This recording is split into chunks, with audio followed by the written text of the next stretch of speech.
This is what we're told. This is the narrative. And you are just supposed to believe it without question. A 20-year-old acting completely alone was able to, in plain clothes, okay, get up on a roof 130 yards from a presidential candidate and former president with a rifle, just walking around with a rifle, I guess. I don't know. Because, by the way, he's able to get up there because the building was somehow not in the perimeter for Secret Service surveillance. Odd. And apparently there was no aerial surveillance at the time, I guess. No drones to spot him, nothing. And he was able to perch up on that roof in broad daylight for an extended amount of time, zero in on Trump, despite rally goers warning police, get off the shot, and only then,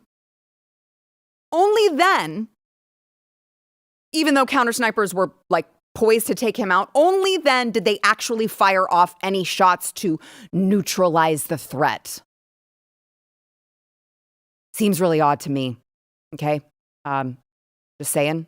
I have a lot of questions now, and we haven't even come close to answering them in a way that actually makes sense. And by the way, I'm not the only one, okay? Next, I want to bring on a former Green Beret Special Forces sniper who says, yeah, I agree, something freaking stinks, when we return.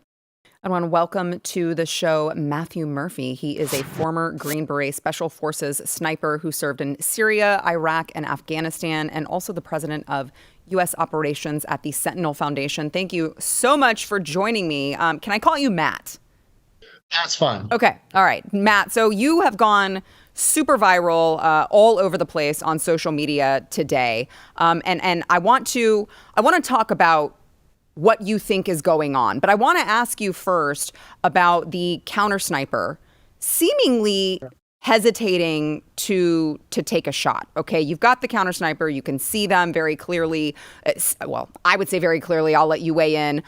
Seemingly noticing someone and waiting and not engaging until, of course, the shooter had already taken his shot. So obviously, you have people like Dan Bongino, who's former Secret Service, and he had said, listen, obviously sniper protocol is to neutralize the threat. You don't wait for them to take a shot off. Like that's not what you do. Your whole intention is to eliminate the threat before the threat poses that threat to you.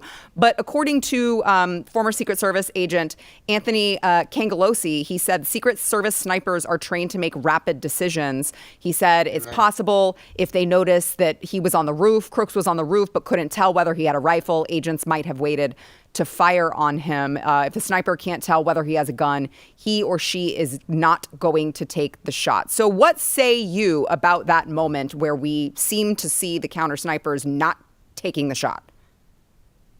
So I have spent a ton of time analyzing videos, talking to buddies in all different levels of federal agencies and military. Nothing about this makes sense.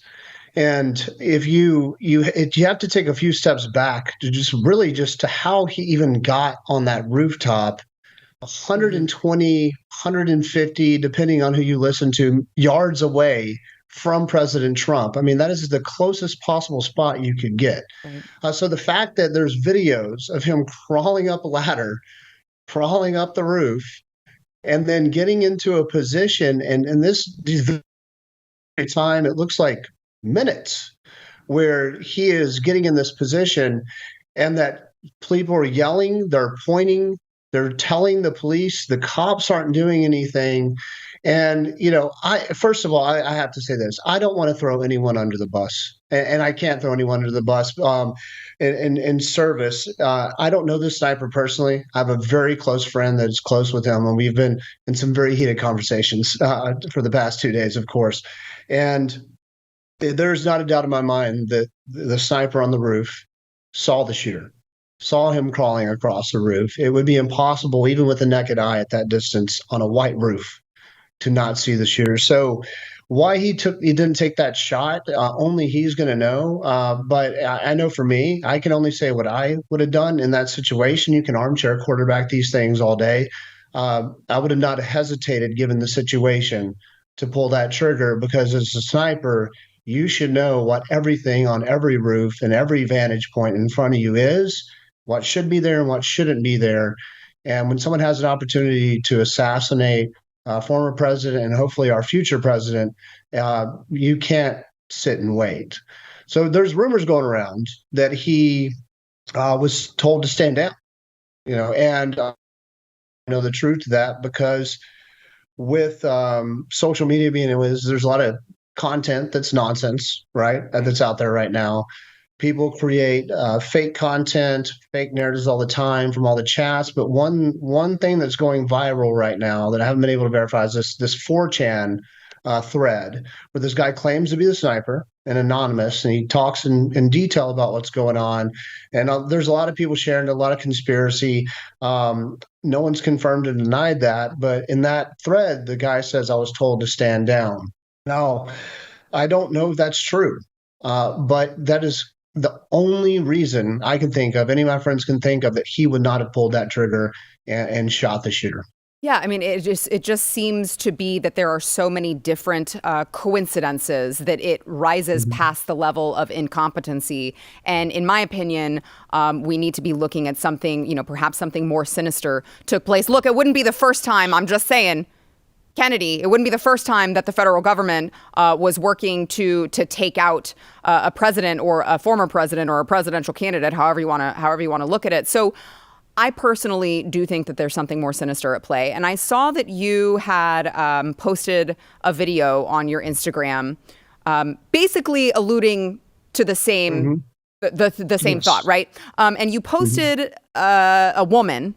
This was a video that was highlighting a woman that was in the audience behind Donald Trump. Let's take a look at that. Take a look at what happened.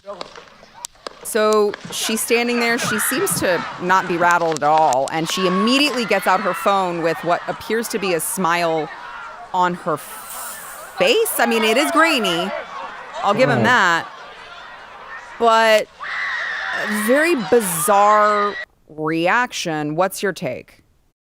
So there's multiple factors in this video and then of other pieces that play into my thought process behind this.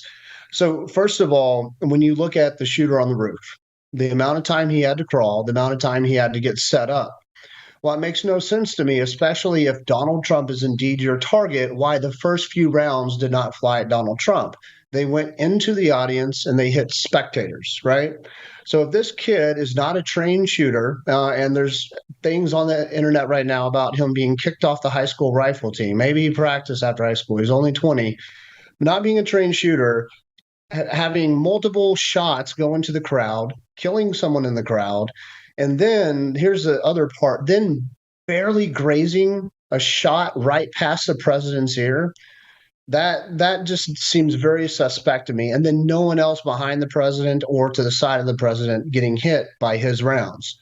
Now, here's something that, and I've verified this with multiple other snipers and some ballistic people too, analyzing the video. Here's what doesn't make sense. And we'll get to this lady in a second. When you look at the trajectory of the bullet that flies behind Trump's head, there's multiple freeze frames of the bullet going behind Trump's head. That bullet seems to be very flat going behind his head. In the front, when it shows it about to hit his ear, he turns his head, and as that bullet goes past, bullets flying at a very, very flat trajectory, not a trajectory where someone had an elevated rooftop position and would take a shot at the president. Now, this is what doesn't make sense to me. The lady in the video, now I'm trying to be careful how I say this because be totally off, right? That's Right. good. But there's just, again, coincidence after coincidence after coincidence in this one. There was a sign, and it didn't show it in the video that you played. There was a sign that was raised. It looks like the sign was raised by a child. And then I perceived the lady giving a salute. Now, so that angle doesn't show it. There's another angle from another camera, another news station that shows she looks up, she's looking down at the bullets flying, she sits down, and then she gives a salute, ducks, salutes behind the sign, and then that round that came in from the side comes in. Now, I have talked about this with multiple snipers, and this is not just me, going down a rabbit hole. Everyone that I've talked about this that I trust is seeing the same thing I'm seeing. Something else happened. And that bullet it looks like it came from somewhere else. It makes no sense that this kid, untrained, would get a few shots off into the crowd, be spooked by a cop that ran down a ladder after he saw him, and then take a very well aimed place shot with a very flat trajectory at President Trump's head. It just doesn't make sense. And then you have a lot of people analyzing the entire space off to, as Trump will be looking at the crowd to the right of where President Trump is. It's open field. There's a water tower. There's tons of positions where you could take a second shooter could take another shot at the president, and they're wide open. They're not guarded. There's no one there. There's no one watching them. If you look at the snipers that are on counter sniper watch by President Trump, they're only looking forward at the buildings. There is no one looking at the water tower. There is no one looking at all these other spaces. So I can't say for a fact, because obviously I'm not there. I'm not doing the ballistic studies, but there's a lot more. There's a lot more coincidences to this that make it look like there are other things at play, other things involved. And there's just, again, too many coincidences from start to finish.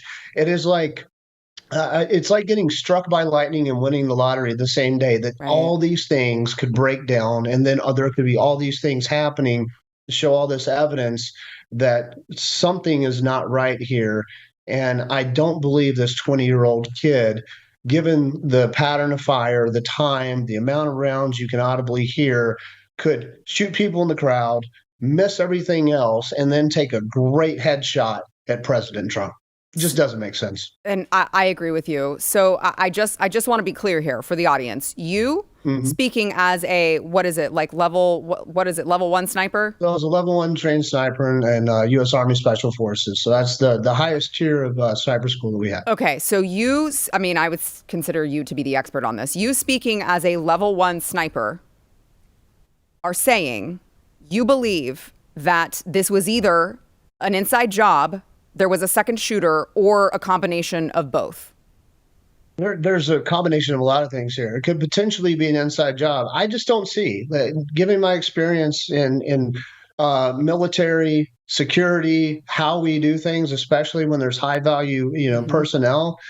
I do not see any logical reason, any reason that a 20-year-old boy with a gun should be able to walk into a rally, casually climb up a ladder, casually climb across a rooftop, get into a good shooting position, and open fire on a crowd 120 to 150 meters away from the former president of the United States.